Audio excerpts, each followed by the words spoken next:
Sciatica గురించి మాట్లాడుకుందాం sir. Sciatica symptoms అయితే పెయిన్ లాగేస్తూ ఉంటుందని తెలుసు. Leg pain. Leg pain. So, అదెందుకొస్తుంది? ఇట్లా వర్కౌట్స్ వల్లనే వస్తుందా? లేపోతే హెరిడిటరీ వల్ల ఏమైనా వస్తుందా? లైఫ్ స్టైల్ వల్ల వస్తుందా? ఎందుకొస్తుంది? సి వర్కౌట్ హెరిడిటరీ అని కాదండి. It can be for any person. Like రోజు కుర్చీలో కూర్చొని జాబ్ చేసుకునే వాళ్ళకి రావచ్చు, రోజు పొలం పనులు చేసుకుని లేబర్ వర్క్ చేసుకునే వాళ్ళకి రాకపోవచ్చు. ఓకే. అంటే nothing to do with your working style. అంటే ప్రాపర్ ఇటియాలజీ అంటూ లేదా సార్? సి ఈయనకి సయాటిగా వస్తుంది, లేకపోతే ఈయనకి డిస్క్ ప్రాబ్లమ్ వస్తుంది చెప్పలేము. ఎవరికైనా రావచ్చు. It depends on individual thing. అందుకని మనం దాని బల్ల గుద్దినట్టు వీడికి వచ్చేస్తుంది, వీడికి రాదు అని చెప్పడానికి లేదు. Anybody can be a victim of it and nobody is immune to it. Anybody can have, you can have, I can have, anybody can have. So coming to దాన్ని ఏమంటారు సిమ్టమ్స్ కానీ దానికి అసలు what is the reason for sciatica అంటే, ఇప్పుడు నేను sciatica reason స్పైన్లో ఎలా వస్తుందో చెప్తాను. Because there are other things also. దాని సయాటికా అనొచ్చు, అంటే వేరే ఏదైనా వచ్చు, కానీ ఉట్టి లెగ్ పెయిన్ ఉంది కాకపోతే దానికి కారణాలు రక్తనాళాలు అయితే దాన్ని వేరే అంటాం. బ్లడ్ వెజల్ వల్ల కూడా రావచ్చు కానీ but we don't call it sciatica, that we call something else. So ఇప్పుడు వెన్నుపూస వల్ల వచ్చే సయాటికాకి రీజన్స్ ఏంటంటే మోస్ట్ కామన్గా నరాల మీద ఒత్తిడి కూడా ఉండక్కర్లేదు ఒక్కోసారి. సింపుల్ ఏంటంటే ఇప్పుడు మన వెన్నుపూస ఎముకల మధ్యలో ఉండే డిస్క్ గురించి చెప్పాను కదా. డిస్క్ అనేది ఏంటంటే రెండు వెన్నుపూస ఎముకల మధ్యలో ఉంటుంది. అది ఒక soft structure. Though it is inside the body, it does not, దానికి రక్తం బ్లడ్ సప్లై అంటూ ఉండదు. ఓకే. దాని న్యూట్రిషన్ పక్కనున్న బోన్స్ నుంచే వస్తుంది. సో మన బాడీలో ఉన్న ఫారెన్ బాడీలా ఉంటుంది అది. సో అదే సపోజ్ మనకి డిస్క్ ఏదో వెయిట్ ఎత్తాము, ఏదో సమ్ అబ్నార్మల్ మూమెంట్ జరిగింది, అది ఏమీ జరగలేదు, మనకి కాలు నొప్పి వస్తుంది అనుకోండి.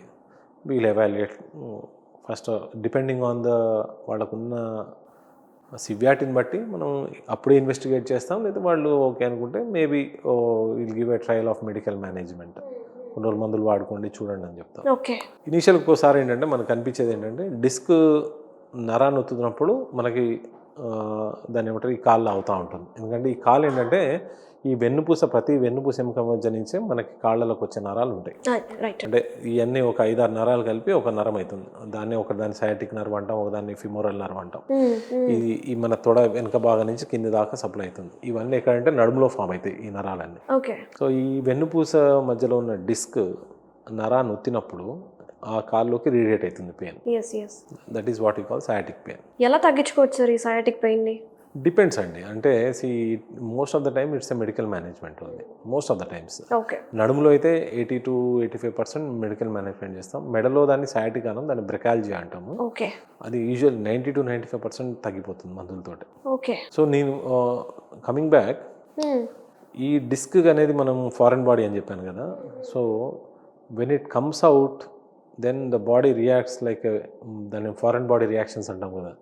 మనం చిన్నప్పుడు చదువుకుంటాం తెల్ల రక్త కణాలు ఫైటింగ్ అని. ఇది నాట్ తెల్ల రక్త కణాలు కాదు, కానీ ఇక్కడ ఒక ఫారెన్ బాడీ తోటి మన ఈ బాడీ డిఫెన్స్ మెకానిజం ఎట్లా పనిచేస్తుందో అట్లా చేస్తుంది. నాట్ రియల్లీ డిఫెన్స్ మెకానిజం, దీన్ని ఏమంటారంటే ఇన్ఫ్లమేటరీ మెకానిజం. ఎందుకంటే disc is highly inflammatory and which is not part of the regular blood సప్లైలో లేదు అది. ఎందుకంటే it's foreign. When it comes in to the contact with our body fluids then the body tries to fight against its. అదే మన ఒక inflammation create అవుతుంది.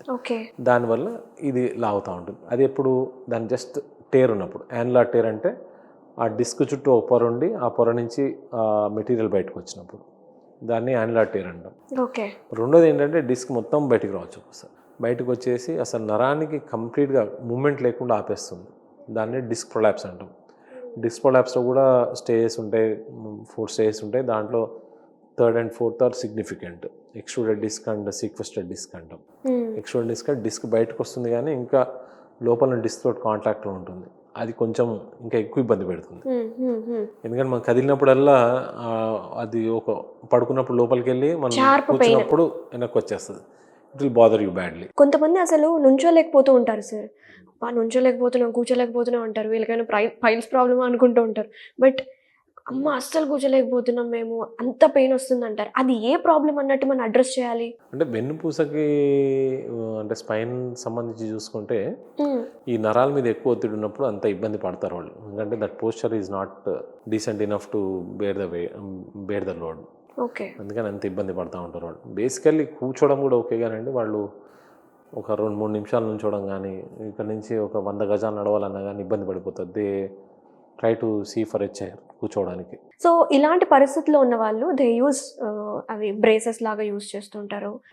అంటే నడవడానికి కొంచెం కంఫర్టబుల్ ఉంటుంది అని చెప్పేసి. అలా యూజ్ చేయడం వల్ల బ్లడ్ సర్క్యులేషన్ ఆగిపోతుందా సార్? అసలు యూజ్ చేయడం అవసరమా లేదా అది కూడా చెప్పండి? అంటే బ్రేసెస్ అనేది ఇప్పుడు సపోజ్ మీకు బ్యాక్ పెయిన్ ఎక్కువ ఉందనుకోండి, అంటే మజిల్ స్పాజంలో ఉంటుంది, ఆ టైంలో your brace is definitely helpful, but not for a long run. అచ్చా, ఓకే. మీకు మేజర్ పెయిన్ తగ్గిపోయిన తర్వాత you should be of the brace all the time. అంటే బ్రేస్ ఎక్కువ వాడడం వల్ల మన మన వెనకాల ఉన్న కండరాలు కూడా వాటి ఫంక్షన్ తగ్గిపోతుంది. సో అవి మెత్తబడిపోతూ ఉంటాయి. సో మీకు నొప్పి తగ్గింది అనుకుంటే బ్రేస్ వదిలేసి ఎక్సర్సైజ్ చేయడం మొదలుపెట్టాలి. Okay. Back strengthening exercises, okay. That is most useful. ఎక్కువగా మనము ఈ డిస్క్ బల్జ్, డిస్క్ ప్రొలాప్స్ చాలా మంది వ్యూవర్స్ కూడా కంప్లైంట్ చేస్తూ ఉంటారు, చూసే ఉంటారు వాళ్ళ లైఫ్లో, వాళ్ళ రిలేటివ్స్లో కావచ్చు. L4, L5, L2 దగ్గర డిస్క్ బల్జ్ చూస్తూ ఉంటారు రిపోర్ట్స్లో. బట్ థొరాసిక్ రీజియన్లో కంపేర్ చేసుకుంటే ఎక్కువగా లంబార్లోనే కనిపిస్తున్నాయి. థొరాసిక్ రీజియన్లో కనిపించేవి ఏంటి సార్? థొరాసిక్ రీజియన్లో డిస్క్ ప్రొలాప్స్ అనేది వెరీ రేర్ అమ్మ. Rare.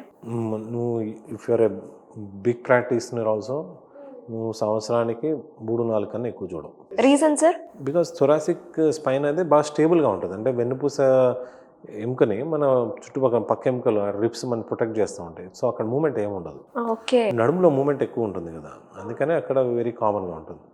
And one more thing, L4, L5 అనేది మా రెగ్యులర్ ప్రాక్టీస్లో 30% of our practice is L4, L5 ఉంది. అదే I know sir. Respective of that, నువ్వు నెలకి ఒక 25-30 కేసులు చేసావంటే దాంట్లో 10 కేసులు డెఫినెట్గా L4, L5 ఉంటాయి. అంటే ఎంత కామన్గా వస్తుంది? L4, L5 is very common.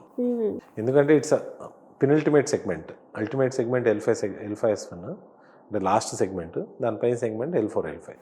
So most of the load అక్కడే పడుతూ ఉంటుంది. అంటే L5S1 కొంచెం స్టేబుల్గా ఉంటుంది జోన్.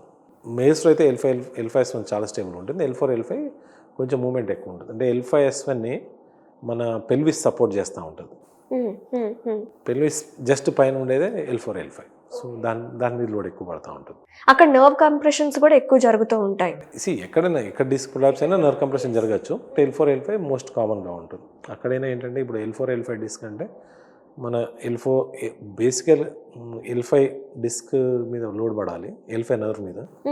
ఒకసారి కొంచెం డిస్క్ పైకి వెళ్తే L4 నర్వ్ మీద పడుతుంది అన్నట్టు.